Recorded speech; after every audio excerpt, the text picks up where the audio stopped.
Du coup, avez-vous un rituel avant chaque rencontre littéraire? Ah, bonne question. Je crois que c'est la première fois qu'on me pose la question.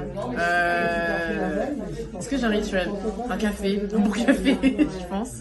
Et puis toujours écouter un peu de musique qui est propre en fait au livre que j'ai écrit, sur lequel je vais parler, histoire de faire revenir un peu l'énergie du livre en fait. Voilà, l'ambiance, les personnages, etc. Pour replonger un peu dans l'action du livre. Du coup, est-ce que vous pouvez nous décrire une journée parfaite selon vous? Une journée parfaite d'autrice, du coup. Alors, une bonne journée commence déjà par une matinée où on brasse tous les mails qui sont en attente depuis. Il y en a toujours sur l'administration enfin, là, des auteurs, les droits d'auteur, les relances des auteurs par rapport à des textes à réécrire pour telle date, les événements. Donc, il y a toujours un petit peu ce petit travail voilà, de la boîte mail, je pense. Ensuite, la mise à jour un petit peu de toute la communication. Donc, poster sur Instagram, discuter un peu avec sa communauté, faire une newsletter pour informer pour les prochaines dates de rencontres. Donc, c'est un peu la partie communication slash logistique un petit peu de l'auteur. Et une fois que vraiment une fois qu'en fait pour moi toutes ces tâches administratives sont faites, je peux me plonger dans l'écriture, c'est-à-dire que je retrouve un peu la playlist propre à mon histoire, et puis je reprends le chapitre où je me suis arrêtée. Du coup, selon vous, quelles sont les meilleures conditions pour écrire? Les meilleures conditions, en fait, pour tout, je pense que c'est pour n'importe quelle carrière créative. Pas de stress. Le stress,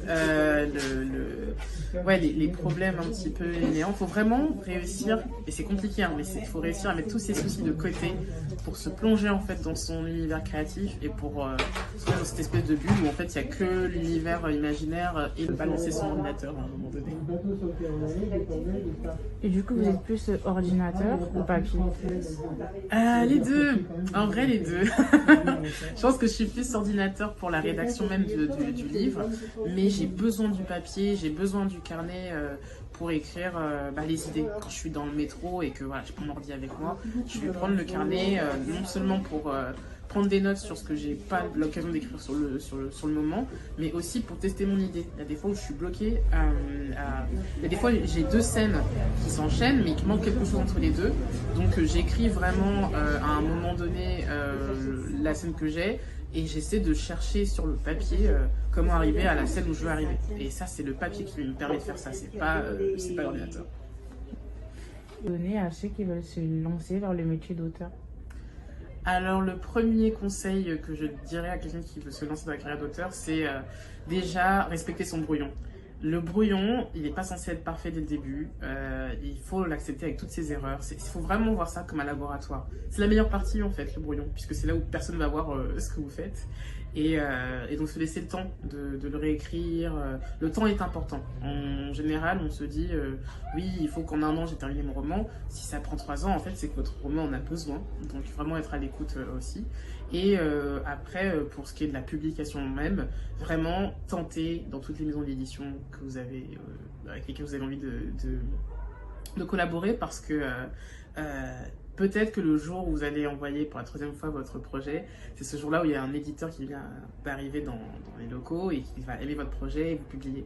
Donc osez déjà partager vos imaginaires, que ce soit même, même dans des maisons d'édition ou même sur le net, surtout sur le net. Et oui, je pense que ce sera mon dernier point, vraiment ne pas négliger les réseaux sociaux. Des fois on se dit, quand j'aurai un livre, je pourrais avoir peut-être une communauté autour. Non, il faut parler de son travail, il faut parler de ses galères, il faut parler des histoires sur lesquelles on travaille. C'est important, parce que c'est comme ça qu'on peut avoir des retours d'autres personnes dessus. Voilà.